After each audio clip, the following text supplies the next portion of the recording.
Wemuye is a recent entrant into the music industry, and within 2 years, he has taken his craft from a hobby to a passionate creative business, and he is gaining recognition in the industry as well as being nominated and winning awards. His song, This Child Again, which we are going to hear later, was first runner-up in the Child Labour Song Contest 2020 by the European Union and the Ghanaian government, GESP Ghana.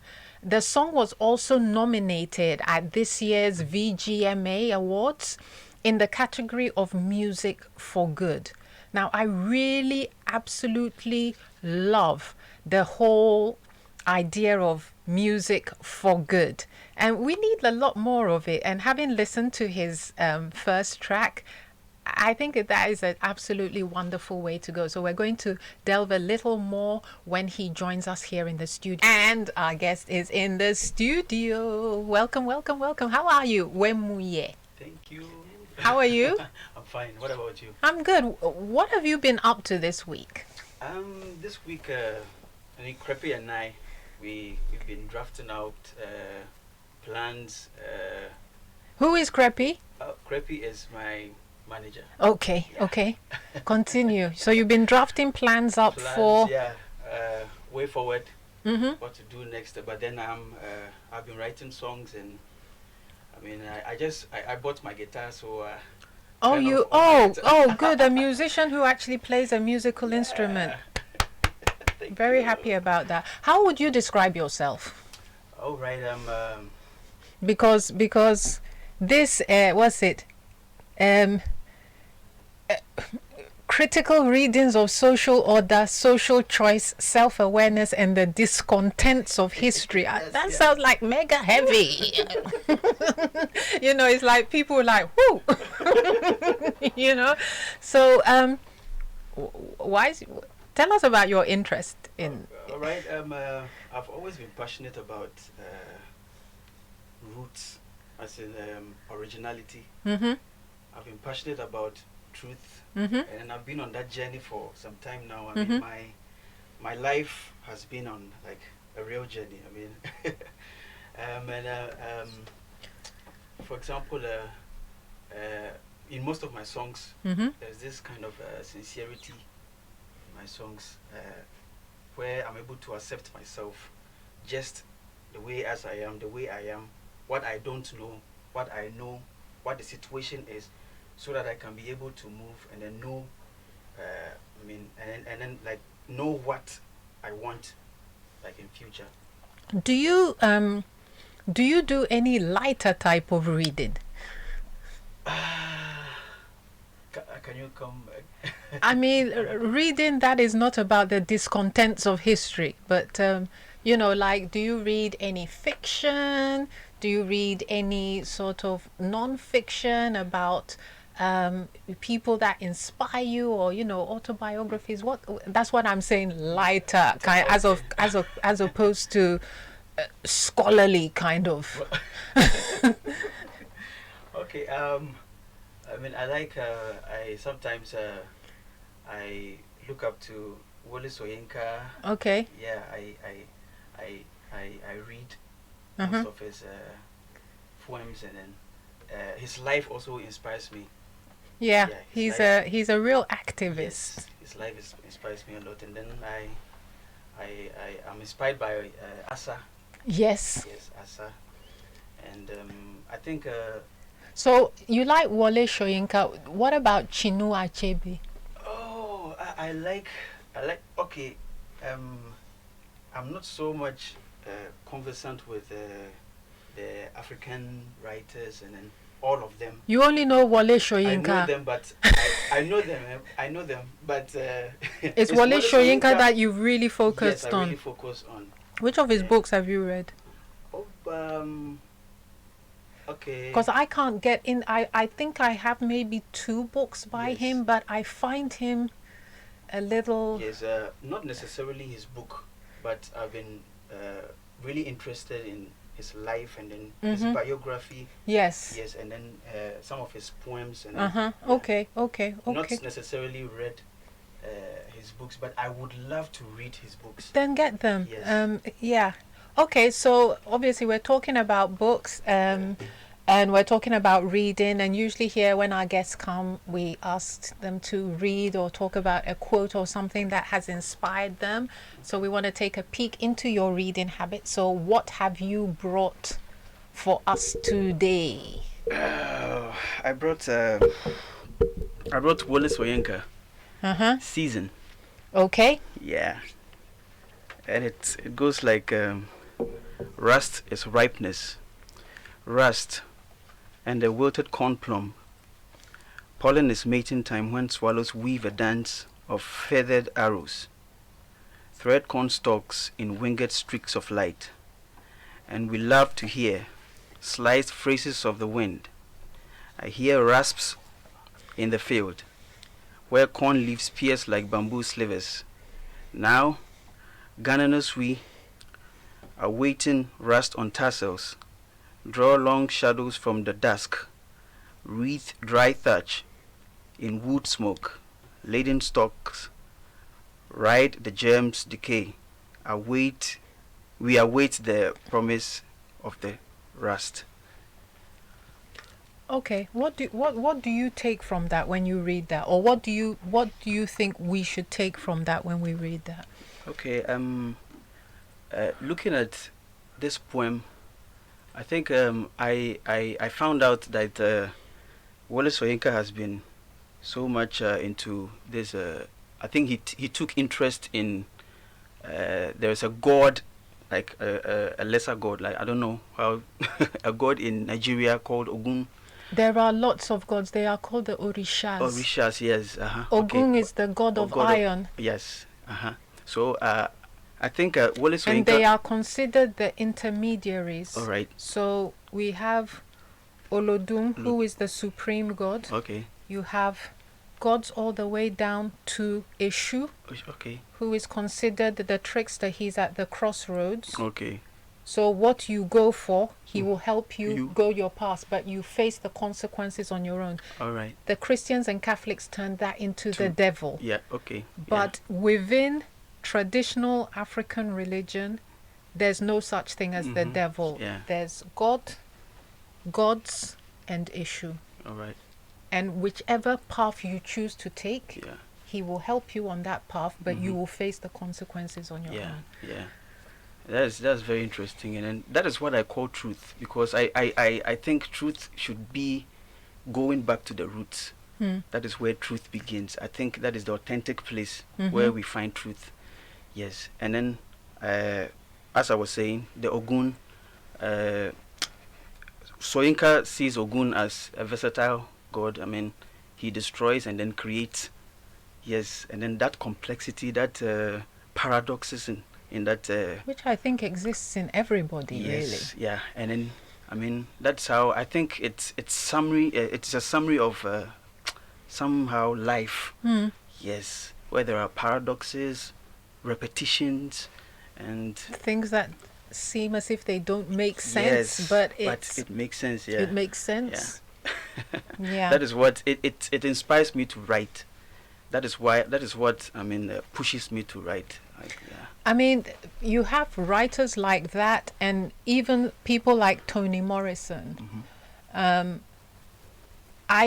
picked up, I think, about 3 books of her before I was able to get into it, because the intellect level and the kind of excavation you have to do through the words to get to can be really heavy going. I mean, I had the same issue with Ikweama to begin with, until I found the way, but you usually have to do like 2 or 3 attempts before you can fully get into the situation. Okay, that's interesting. And that poem comes from, what's the title of, is it a standalone poem, or is it in a poem of a book of poetry? I think it stands alone. It's a standalone, so it's not like in an anthology or anything like that. Okay, and what's the title again? It's because Season. Season, because I need to go and visit that and see if I can find my way into. Yeah, I wanted to read Season of Anomy. His Season of Anomy. That is what I've been wanting to read, that book. Mm-hmm. Yes, that is. What's stopping you? Um, You are stopping you. yeah, I am stopping me. You are stopping you. No, I mean, Yeah.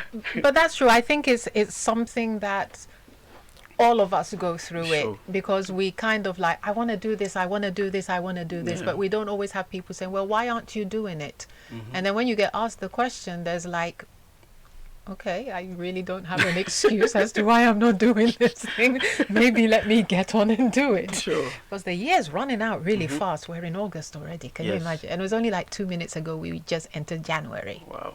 And okay, so our next song on playlist is Bibanke by Asa.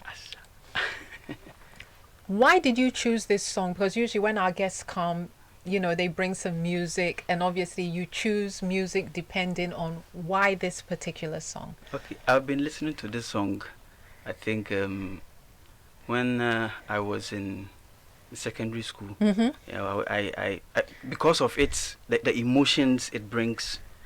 I mean, I didn't understand it that time, but then Are you in love? no.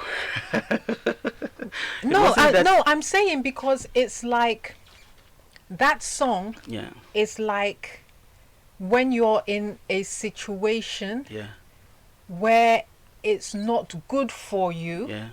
but because of your love for the person or the situation, you're there. So for you to be in secondary school it was like listening a- to it, either It was somebody like a dumped date, yeah.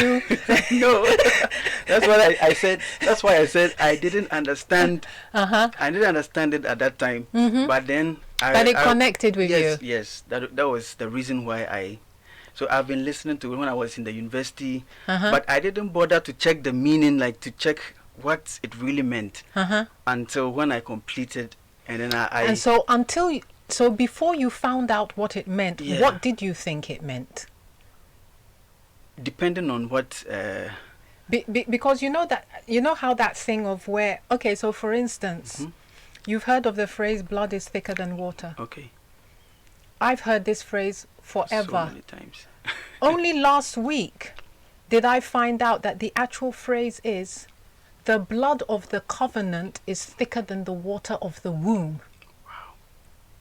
Never heard that. You understand? And so it's two completely different things. Yeah. And so that's why I'm asking you that until you came to the realization of what the song was about, Yeah. what were you falling in love with? What did you what were you understanding that you fell in love with it and were listening to it throughout university until you found out that it meant something else? Well, it was music. Yeah? Yes, I loved music. Okay. That is why, like, it was because of the music, and then Mm-hmm. the instrumentation, Sure. how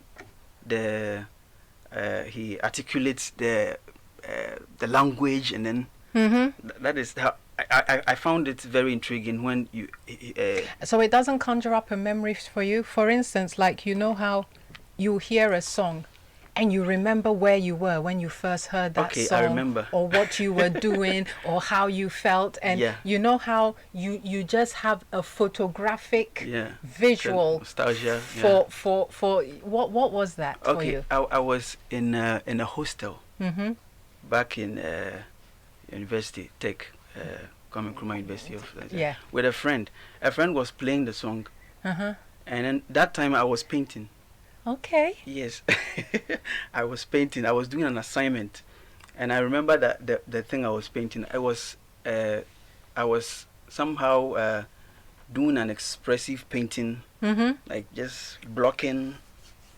Okay. So when I saw the painting, I was really satisfied with it, though it was made with bold strokes and Mm-hmm. it wasn't so smooth, but it was defined well. So I was satisfied with it. What were you studying at Tech? I did painting. Okay. Yeah. What period of painting is what like, you know, you always fall in love with certain, what style of painting are you in love with, or what artists inspire you? Okay, for me, the time I heard about Van Gogh. Oh my God, you And- and I, Van Gogh, for me, Van Gogh and Toulouse-Lautrec. Mhm. So you're like into impressionist painting. Yes. Okay, Yeah. continue. That's my area. That's my field, the impressionist period. Love it. Yes, and Van Gogh was also like the bridge between that contemporary and then Yeah. So when I found out the story about Van Gogh and then how He chopped off his ear. yes how he loved to be understood and no one understood him and all these struggles and then But don't you think that to be like a creative genius, you need to border on the level of insanity? At some point, like Yeah. look at Kanye. Mhm. Do you get me? There's a level of genius that hits a point. I think that's where Van Gogh was there. yeah I think But incredible painting. And you know what's really sad is you look at the paintings of people like Van Gogh and Toulouse-Lautrec and the Cézannes and all those people, and he died in poverty. Wow. Because you know he has like the painting where it's of his room, Mhm. and I think there's a painting in his room and it's just a table and a chair, and that was it. That's how he was living, and yet his paintings go for millions. Millions, yeah. I mean, millions. It's just crazy. Wemuye, Yeah. why music? Okay. Because you were an artist, you were studying painting, Yeah. and why music? Well, I grew up listening to music. Sometimes Who were you listening to when you were growing up? when I was growing, I used to listen to Domwen. Uh-huh, I used to listen to Ron Kenoli. uh-huh, Listen to Alvin Slaughter. uh-huh.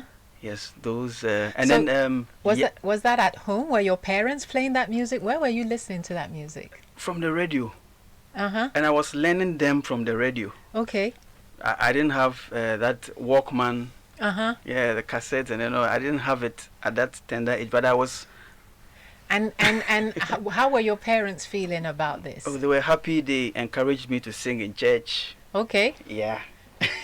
I was singing in church Uh-huh. at that tender age. I was the first child to sing in church. Okay. Yeah. Okay. I remember the song I sang. Uh-huh. It was Gin and Benny's. Okay. Can Yeah. you just give us a couple of lines? Yeah. Why not? Just one thing I do, forgetting about the world. Oh. I press on towards the goal. I did that. Yeah, so I mean, music was like a companion. Mm-hmm. Yeah, I found myself in music. Yes, I knew at that tender age. I knew that. I mean, music was something that I loved. And so when did you start taking it seriously? I took it seriously.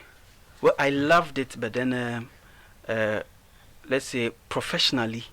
No, even for, you know, when you like something Yeah.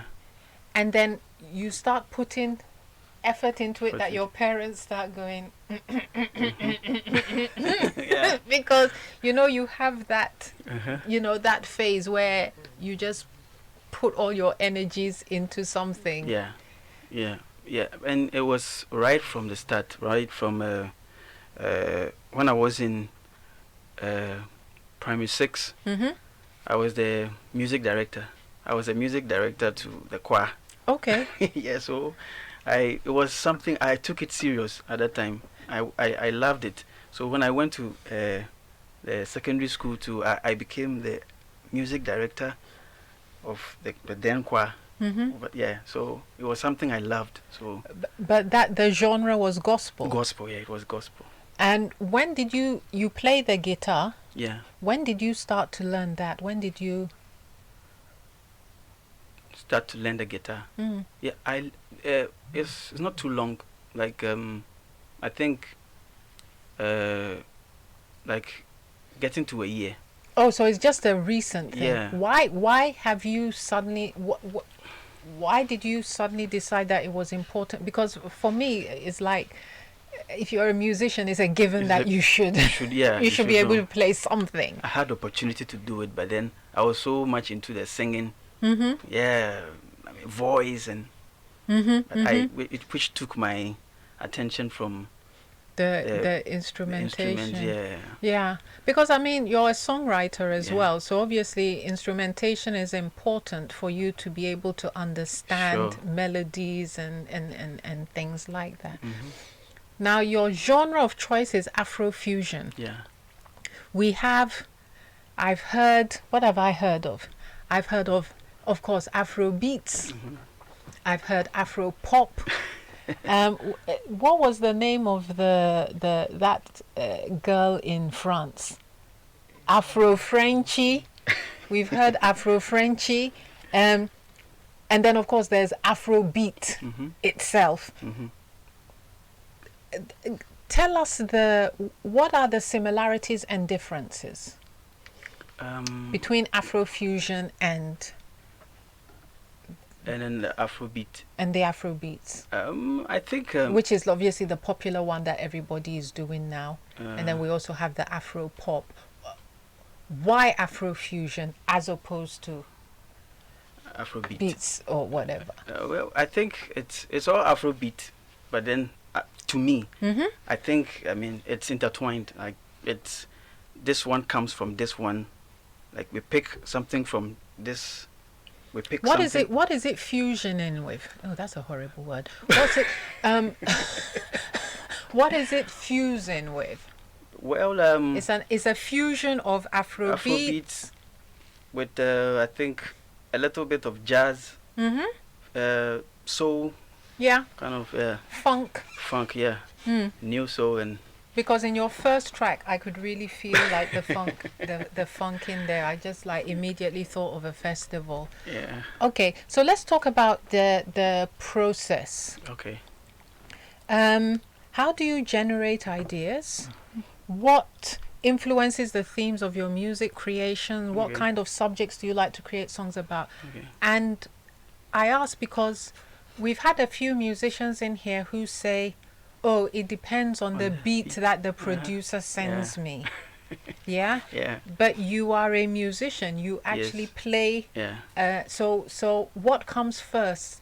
Is it an idea of the music first, or is it the lyrics first? How do you go about the from generating an idea to final product? Okay. Well, I don't have a definite process of how I should do it, but then sometimes it comes as an emotion, like a state of emotion that I am in. Then I try to find a sound. If it is a sad emotion, I try to connect with a sound which will interpret that kind of feeling inside me. Then I try to bring them together to form like the music, the tune.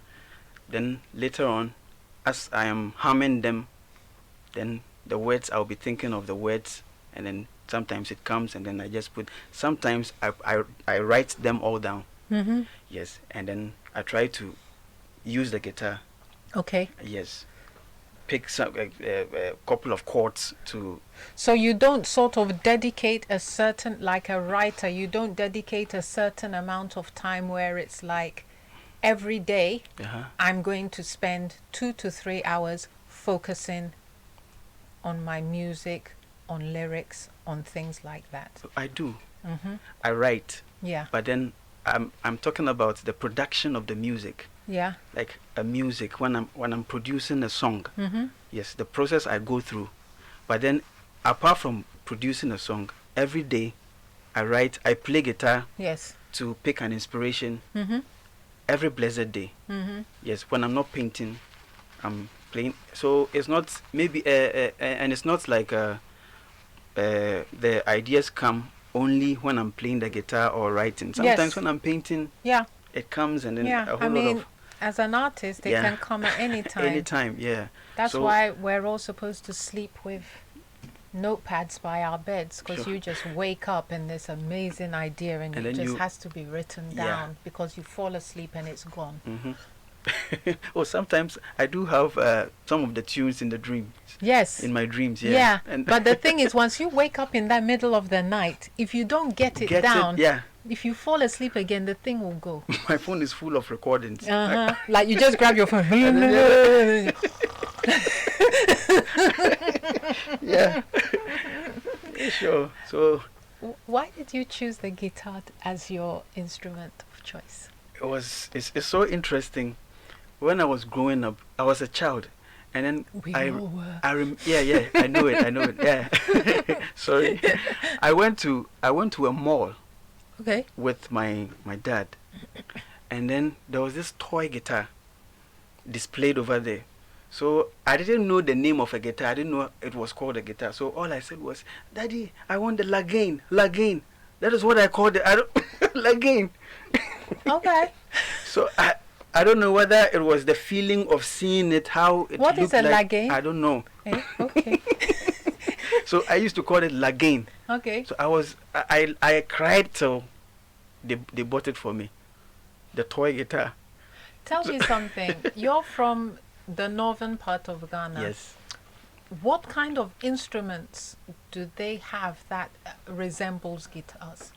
We have the kora. You see, Yeah. So why did you not call it a kora? Why did you go and make up a name that nobody understands? So did he get you the guitar? Yeah. And I mean, I was just it produced no sound, so Oh. I was just there. you were just I there was like just a play- plastic yeah. thing, just Uh-huh, broom, broom, yeah. broom, broom, broom. I just liked it. Okay, so then you started taking music seriously when? I think when I was in primary school, So okay, yeah. so then after you got that toy guitar, Uh-huh. you then didn't take it any further until about a year ago, Yeah. which is when you then took the guitar seriously. Yes. What happened in between? What happened to I want this guitar Uh-huh. and then drops and you're in music, you're in that journey. At what point did you reach that you realized that you needed to know how to play an I instrument? think about some years back, Mm-hmm. about I think 6 years. Mm-hmm. I thought to myself that, man, you need this. Mm-hmm. You need to learn an instrument. For the piano. Yeah. I needed it. Yeah. So that's when. And then it took you another 5 years Yeah. before you picked up the Because there were so many options. options of instruments. No, not options of like art, Um, doing this illustration. Is music more important to you than art? Music is very important to me because I asked you a question. Is it more important? Obviously, they're both important, but Yeah. which is the one that is the career route, or is it both of them? Which one is the one that gets? Because obviously, most artists are talented in several yeah, arts, art, but yeah. there's a path that you Yeah. is art. The painting more as an inspiration to push the music forward? yeah. Or is it also another career avenue that you're going down? Well, I think it's the music. Yeah. Yeah, it's the music. Okay. Yeah. So VGMAs 2021, they had a music for good category. Yeah. I've never heard of that before. Was it? Is this the first time That they've was the done first it? time. Yeah. Okay. So the title is self-explanatory, obviously, but tell us, what is music for good and why is it necessary? Because why did they come up with that category? Well, I don't know much about it. Yeah. Yeah, it came not long ago. Yeah. Yeah, not long ago. I think Yaya Uh-huh. won it, and then I think she didn't even know What it was. what it was. Yeah.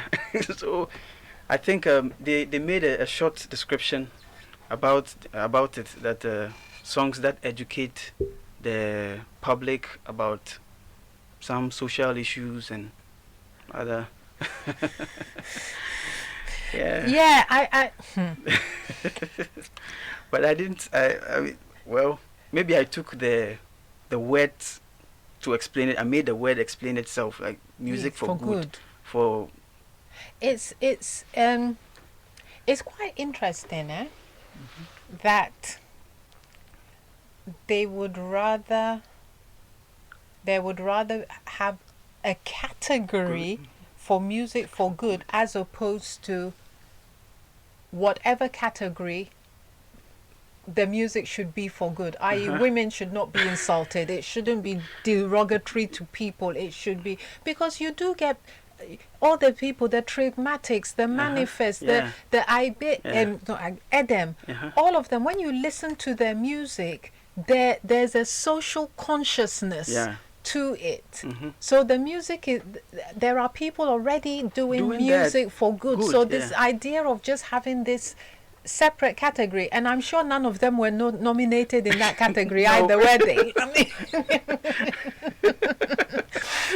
I think they try to categorize some kind of musicians, like the kind of Walasi, those who they try to call them music for good. But so it's just weird. Okay, so your song, This Child Again, that was nominated. Talk to us about, because you were a first runner-up at the European Union Song Contest. Tell us about the song. What would you say your music is music for good already before they nominated you for music for good? Well, I call all these that music for good gospel. Okay. Yes, I have a way I understand gospel. I mean, gospel is good news. Any music that brings, I mean, good out of people. That is, it's a gospel. Because, for instance, and people can kill me for this, fine, but I don't particularly enjoy Ghanaian gospel. It doesn't move me. Whereas if I listen to African American gospel or South African gospel, there's something there, you will bawl your eyes out because you can really feel there's something about that music that just moves you in a way that for some reason when I listen to Ghanaian gospel, I don't get the same feeling. For me, I think the gospel, like the American gospel, South African, I see it as church music. I try to differentiate between church music and gospel, because, for example, because I would say the other way. I would say, you know, because even the storytelling is somebody is destitute on the roadside or has been treated badly. So, you know, there's always one Kumawood story to go with all our gospel videos. Very true. Which, you know, and sometimes I'm like, oh gosh, these people again. Then I'm skipping over because there's a depth that I don't feel in most of the songs. There are songs that you hear and you go, but the vast majority is like throw in 10 nyamis and you know, it's like there's a formula that you have to just with some small reggae beat at the bottom of it and away bus. I think we haven't gotten to the gospel point of it, of the church music. Yes. Okay, so yours was about child labor. Child labor, yeah. Why? So, okay, how did you enter the competition? How did you hear about it? Was this already a song that you had that you felt would be perfect for this? How did this whole thing come about? Well, I think I saw it on Instagram. Someone sent me the link to that, and then I thought, well, I can do something. So it took me 2 days to do this. And of all the issues that are out there, was the theme child labor? Child labor, yeah. Okay, fine. So Yes. that was what. Yes. So we were to compose a song on child labor, educating the public about child labor and on all that. So I think the time was limited. So Yeah, because you heard about it late. yes. So I think I went to Kumasi. I traveled all the way to Kumasi because of that. I had a friend of mine, my very best friend, who plays my piano. He composes he arranges every. Okay, he's the music, arranger yeah, in the the group. Yeah, his name is Bright. So you have a group. Yes, I have. Oh, nice. Yeah, we play.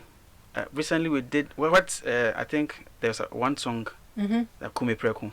Which we're going to listen at the end. Yes, we did. It was a live session we did in my house. Okay. Yes. So sometimes I call them, they'll come, and then if I've come gathered so many, like quite a number of songs, and Then I think that we can do a video of it. So I just because it's quite interesting that often we have our musicians, and it's always one person.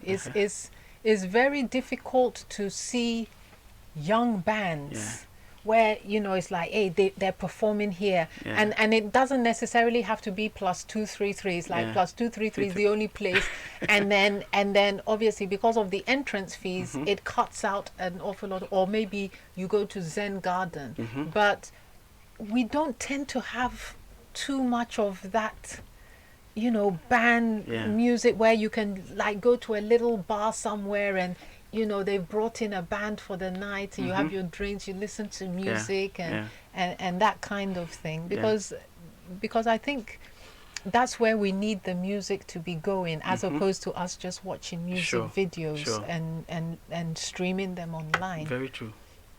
So with that, I went to Kumasi, and I think we were supposed to submit it the next 2 days. So as I was going, I was just thinking and then forming the beat. I did everything in my mind. I formed everything, and then I just hummed it to him to play. I don't know how to play the piano, so I'll just give him the idea. This is the idea I want. So he just creates it. Say, oh, that's it. Yeah. Then we move. That's it. So I think we took a day to record everything, and then the next day I think he edited, mastered it and stuff like that. Yeah. So we then submitted. So did you have to go there? To Kumasi? No, to where did they give you the prizes, in Switzerland or where? No, it was here. The EU delegate. Okay. They organized it here. So I think that we went to Zen Gardens. Okay. Yeah. That's a nice place. Sure, we went to Zen Gardens. So okay, what this thing that's been created called Music for Good, what are your expectations for this type of music? Would we class it as a genre of music? I don't think so. Yeah? No, I don't think so. Well, there's a category for it. Yeah.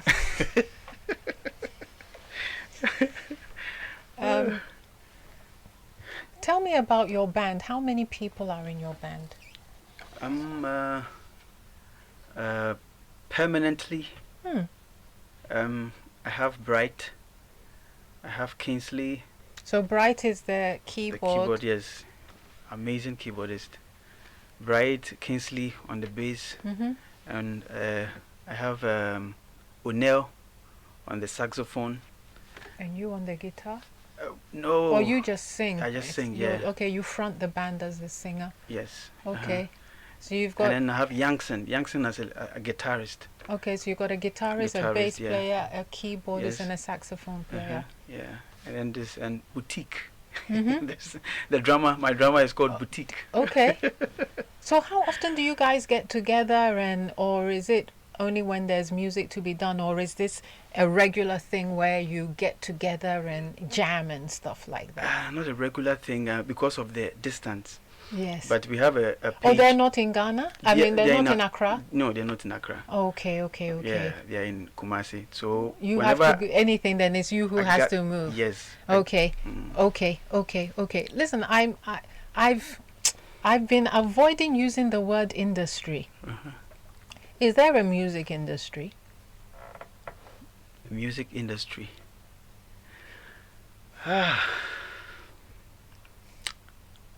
Well, I'll take that. I'll take that as a no. How? What do you think? What do you think is needed for an industry to be created that would be beneficial to musicians and this thing where every time you'll be talking to people and they would talking thing about nation building because look at South Korea with the K-pop bands. I mean, the government sat down and thought about this, and they literally have a factory where they are churning out. It's not just BTS. There's a whole ton of different K-pop groups who are getting into every market and sending back huge revenue back to the country. Why don't we seem to understand that things like music and movies and all art forms specifically are great nation building, income generating things that need to be looked at viably? Well, I think it's what we see. I mean, what we see as urgent as a country, like for example, priorities. Yes. Well, it's been with us. I don't know where it begins, but then. but from here, in your mind, what would be the steps we need to take? Yeah. Okay. I think first of all there should be a working system of the artist. Because look at this. Talking of priorities, we're watching the Olympics at the moment. I was watching a CNN interview this morning. For the women's 100 meters, Jamaica came first, second, third. They swooped up all the medals. It's a tiny island, who are, I would say, poorer than Ghana. But look what they are churning out. From Usain Bolt, Johan Blake, all those guys, these ladies. I mean, it's like they've dominated athletics. Kenya and Uganda now is coming into their own in long distancing. Because before it used to be Kenya Ethiopia. Now the Ugandans are coming in. They have all the same problems that we have. But somewhere, again, effort is being put into things and we are seeing the results. Sure. So well, I think for example, looking at the art, like the arts in Ghana, where people think that arts is you're supposed to do art and then you get a white man to come and buy it and then you that is your breakthrough. And that is the mind. But the thing is, if there's no foundation for you to... That is it. If there's no foundation, and that's what industries do, because they create... It creates jobs. It creates avenues for... I mean, take, for instance, a TV program like American Idol. Every single person that comes on America, the ones who really make it... like to the show itself, all these people are professional singers. They are backing singers, they're session singers, they've got a band somewhere, they're singing in there. And American Idol is for them to get that exposure that they need. But there's everything is built up for all these things to Yes. happen. Yeah. If we are still in a position where it's one person struggling Struggling. alone to make something and everything is individual, we have proverbs that one bristle of a broom cannot do anything, Sure. but all the bristles together Yeah. can, so how come we know all this but we can't put it in place?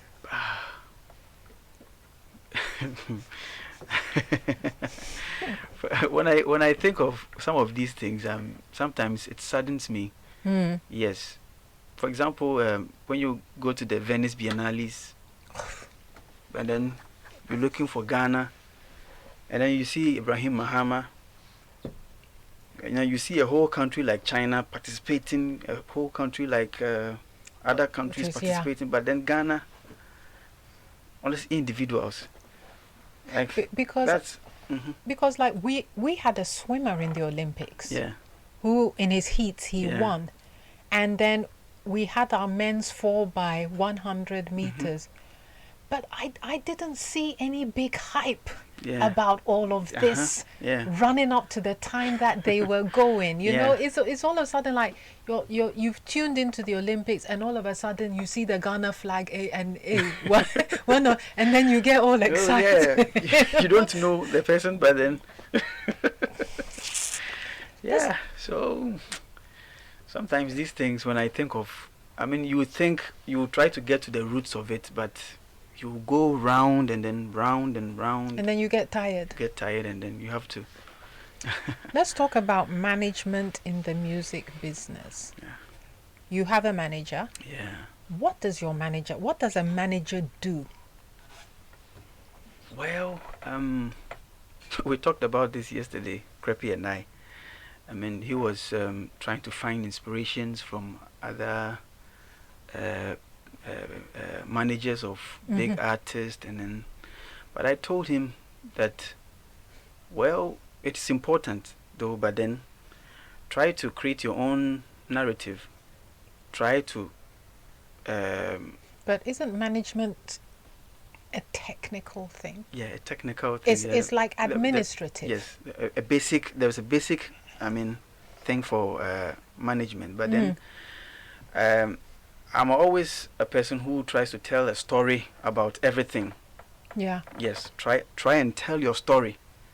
Even if you're a manager, make a difference. But break it down for me. What does for instance? Yeah. What does your manager do? Okay. What is the importance of having a manager, Okay. and what do they bring to the game that makes your work move forward and grow? Because the person manages you. What do they manage? What are some of the elements of the things that a manager should do? Okay, well, Because there are people out there who are up and coming musicians and they're just doing something on their own. Maybe they don't even know that they need a manager. Yeah. But if they're tuning in, if they hear that this is what a manager does and can do for you, for your creative process to move forward, it would be of help, because then we're all learning. Yeah. To me, a manager comes in and then somehow takes the stress off you. In what way? Yes. For example, you need to be writing, you need to be recording, but at the same time you need to do publicity.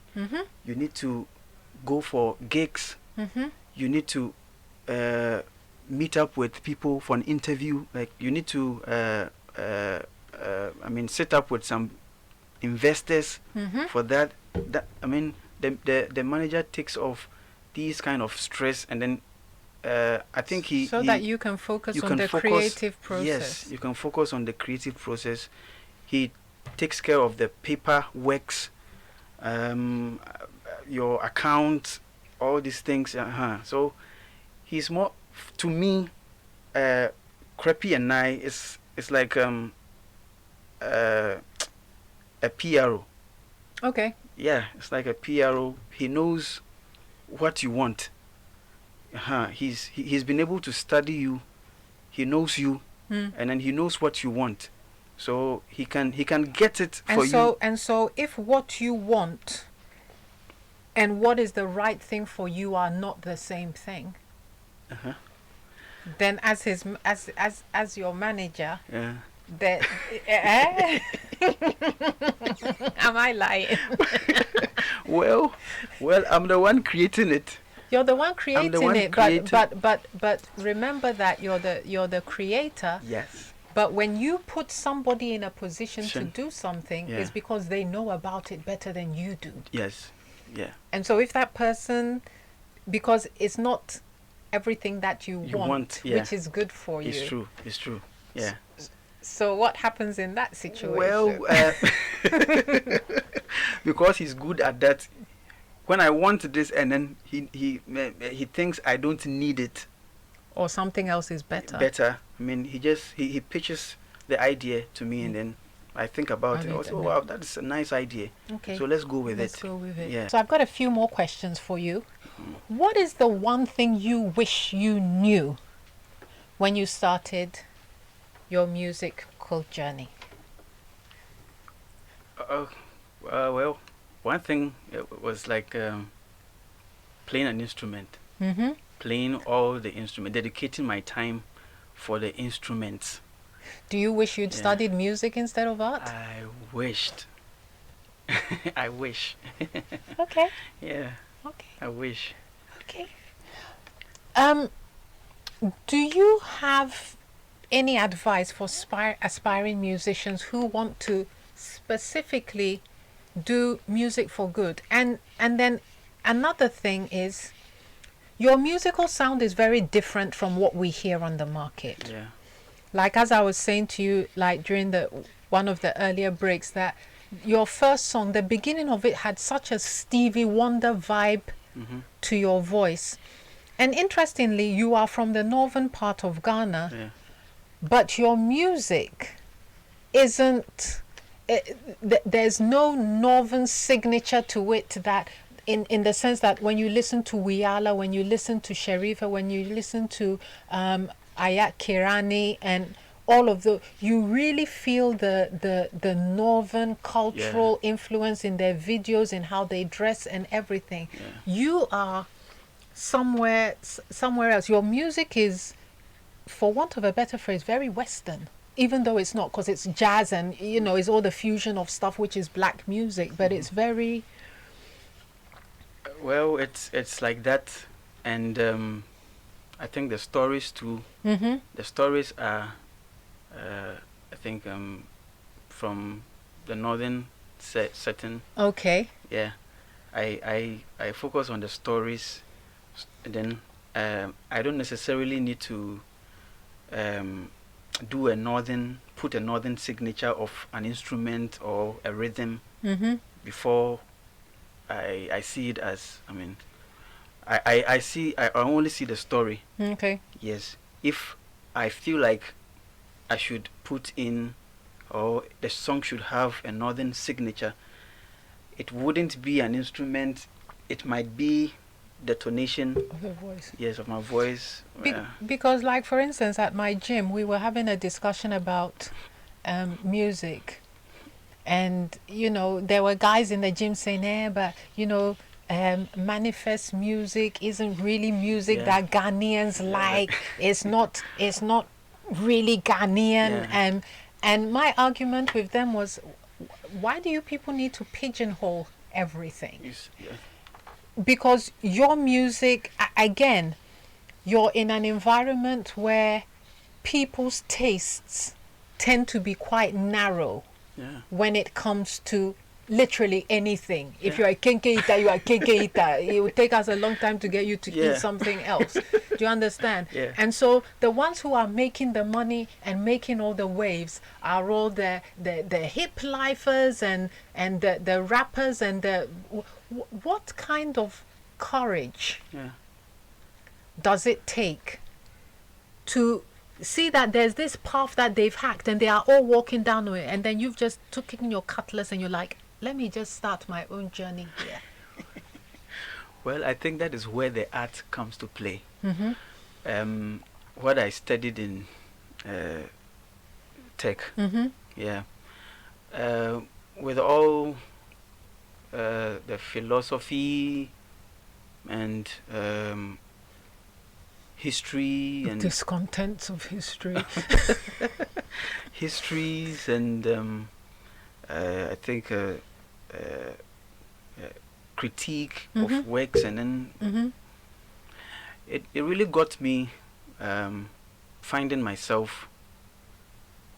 Yeah. So it's really a purpose. Yes. I mean, I sometimes I owe it all to art. What I did in school, I think it changed my perception. It really did good to me. Yeah, it made me clear the path. Yeah, very well, to see what I really want to do, like with my singing. With your music. Yeah. Is it music that feeds you? Nope. What feeds you? I'm an artist. I paint. So your painting is what feeds you? Yeah. I do paintings, illustration. Okay. Yeah. So what is this, commissioned pieces? Yes, or commissioned pieces. so that's really actually your career at the Yes. moment. Your music is just a hobby, really, until it starts bringing you cash. Yes, and it's and it's helping the paintings. Yeah. Yeah. Yeah. Helping the To sell the music. Yeah. the To produce the music. music. Yeah. So basically, they're kind of, it's like a balancing Yeah, act. sure. And you're then able to still maintain two things that you love. Yeah. So one feeds the other, The but other. very soon the other will They will start share. feeding the other. Tell me, give me so based on that, you've got some young musician is sitting somewhere and they want to do something different, and they're hearing you now. What advice would you give them? Okay. What I would say is just I think these words have it have been spoken too much. Like, be yourself. I mean, of course, but truly, you need to be yourself. Yes, But you need to find yourself. And then practically, Yeah. I'm sure you would tell them, learn an instrument. Yeah. Yeah. Learn an instrument. Yeah. Yes. I mean, so apart from that, what other practical things would they, apart from, be yourself, whatever, but there's also a thing about persistence. Okay. Yeah. In your in your craft, because I think Sure. people think you just jump up and you do something. That's it. Yeah. But there's a lot of hard work. Yeah. For me, I used to organize programs. Organize programs for people to come, and then, but I thought that no, it was a waste of money and time. So why don't What kind of programs? like those times? I think years back, that was in the gospel church music. Okay. Yeah. So I organized program for people to come, and then I would do my own songs, church songs, and then they'll come to listen to my ideas and then all that. But then I thought it was a waste of time and money, because there will be a video shoot. They'll come and video it, record it. At the end of it all, I don't get them all. So I thought maybe I should go to the studio rather. I should just enter the studio and then do the recording and put it out there. I suppose there's also the other thing of that once you build your foundation Yes. and you are settled, Yeah.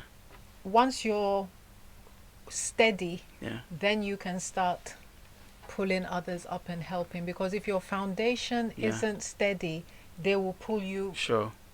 down to Very true. where they are. So Very it's true. like that foundation is important. So my advice would be, just get to the studio, get to your books, write. Yes, write your songs. Don't be singing other people's songs and then you think people hail you. Oh, you know how to sing. You can sing. You can sing. That is not it. Just try and then tell your own story. Yes, through your talent. Yeah. Yes, try and tell your own story with what you are passionate about. What is important to Yes. you? Give me one Ghanaian and one foreign artist you would like to do a collaboration with. and why? Which Ghanaian artist would you love to, like, everything was cleared out the way, all you just had to do was mention a name and the two of you would be in the studio? Well, when it comes to Ghana, I have a whole lot to do, but You only I'll allowed just- one. Can I make it two? No, one pet. Okay. Well. Just I don't know where to choose from. Whether all time, like, I don't know. Anybody, even if they're dead, you can choose them, Oh. because then it gives you the whole gamut. You can choose anybody that you Wow. feel like you think to yourself, man, if I had an opportunity to do this with, Uh-huh. Well, I'll choose Walasi. yeah, I think it's a good choice. Yeah. I think it's a good choice because he's doing music for good Yeah, too. I'll choose Walasi. Yeah. And what about a foreign artist? Asha. Yeah? Yeah. Yeah. I thought that. Why? Of all the everybody that is out there, from the Beyonce to the Yeah. Drake to the Jay-Z to the Rihanna's not singing anymore, but Well, to all the love and hip hop people, all the musicians that are out there, and it could even be somebody who's dead. It could be Michael Jackson, it could be Prince, it could be whoever. well, maybe it boils down to my interest of Yeah. roots. Yes, Yeah. yeah. I No mean, I Fela like- Kuti. Oh, Fela. I mean, Fela. I think Asha will come from Fela Uh-huh. a little. Uh-huh. Yeah. So Asha. So yeah. Okay. So if somebody wants to listen to your music, where's your music being streamed, and where can they get to listen to? At the moment, Yes. we are on YouTube. Okay. Yes, we are working on the digital Okay. ones. And so what's the name of your channel? It's Handiwork Radio. Handiwork Radio. Yeah. HANDIWORK Yeah. Radio. Yeah, Handiwork People, Radio. Handiwork Radio, that's where you can find his music. Yeah. What are your social media handles? Well, Facebook, Mm-hmm. Wemuye. Mm-hmm. Instagram, Instagram. Wemuye. Okay. Yeah. Okay. Are you on Twitter? Yes, I'm on Twitter, but not active. Not But, active. Yeah, I'm not active. I mean, maybe Creppy will do something about it.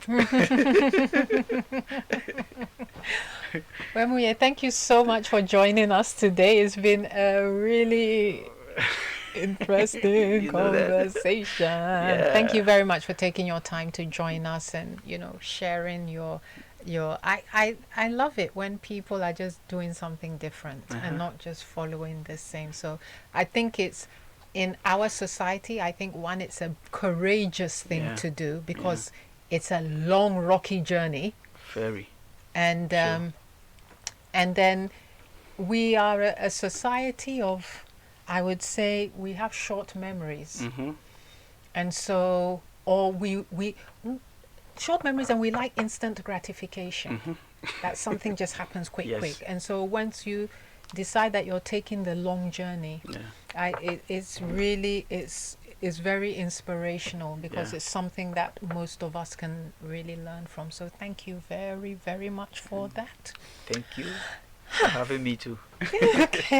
Okay, so our proverb for today was, a bird does not change feathers because the weather is bad. Now, obviously there's nothing wrong with change. Change is the most constant thing in our lives.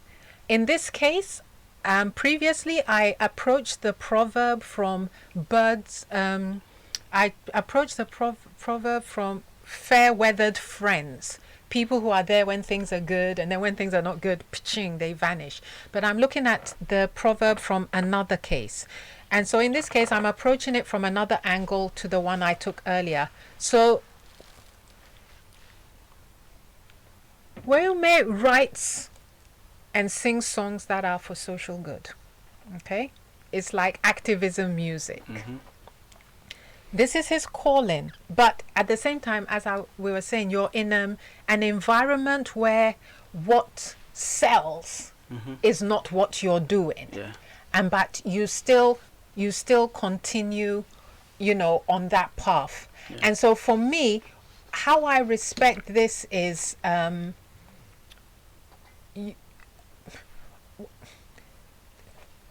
you're still on your path.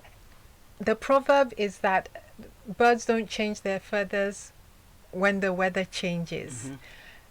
And the fact that even though things are not the best, you're not changing your feathers, you're still, sticking to what it is that you want to do, in this life. I think it's very inspiration.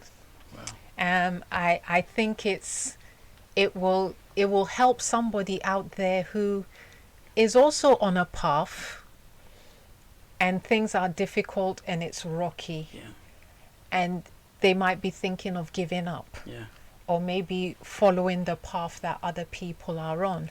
But hearing you and hearing your conviction and hearing the fact that it's a journey, it's a purpose, and you're still going to follow it. It will give somebody that inspiration that there are people doing it.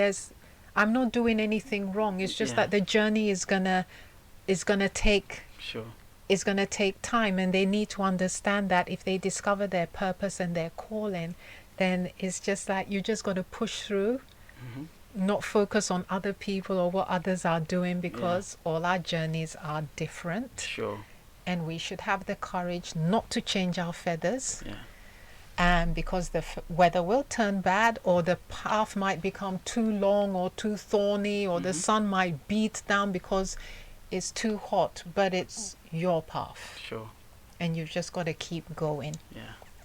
Wemuye, thank you so much for joining us and sharing the good work you're doing through music. Thank you. Keep putting good out into the world. Inspiring others who are entering into the music business and want to follow the path of music for good. I mean, we were laughing about the category music for good. I don't know what inspired it, but I think it's a wonderful thing, because we keep on talking about the kind of negative influence media has on especially the young people coming up. They watch music videos. They've got skimpy clad women twerking, dollars being thrown around and whatnot. For me as a woman, I think it's teaching young men a very bad way of how they should view women. I mean, there was one music video, I think it was VIP with Pato Rankin, and all the women had these helmets on. So you couldn't even see their faces. And the face is something that really shows that you're a human. So they were just these scantily clad people with their whole faces covered, and they were just objects, I found that disturbing, because you're taking away people's humanity. It's very true. But, and the thing with Music for Good is educational. Education comes in all kinds of forms. It's not just sitting in a classroom somewhere. And, we need more of it in our environment. So kudos to you. Thank you. Thank you. And for all our listeners, thank you all for tuning in. And as always, a big thank you to Danny, my trusted techie who puts everything into place so that everything will run smoothly. We are on africaglobalradio.com. On Twitter and Instagram, we are AF Global. Facebook, Africa Global Radio. And you can send us a WhatsApp on +233 2070 64680. Arts Africa is brought to you by Africa Global Radio. I hope you all enjoyed this conversation as much as I did, and also learned quite a bit. We're going to end with the final song of our guest to sign out for today. It's called Kumi Preku. Tell me, what happened? Well, it was still, a story, a fable about You housefly. these your personal experiences that you keep on pushing that is a story here or something.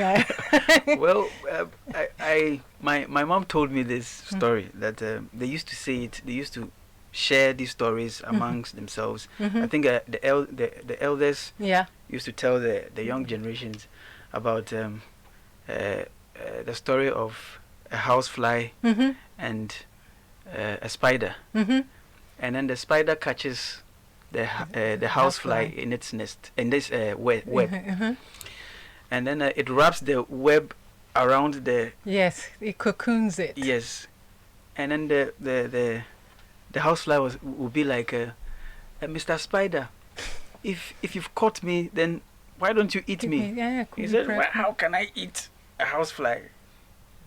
He said, then if you eat me, leave me, let me go. He said, but why should I allow my meat? I've caught a meat, so why should I? Okay. So that was what I mean brought the Kume Preku. So if you will kill me, just kill me. Get on and do it and stop torturing me by having me hang around. Okay, people. So I wish you all a great weekend. Let's meet here again on Arts Africa next Saturday at 12 o'clock sharp. If you enjoyed this video, don't forget to like it, subscribe and share.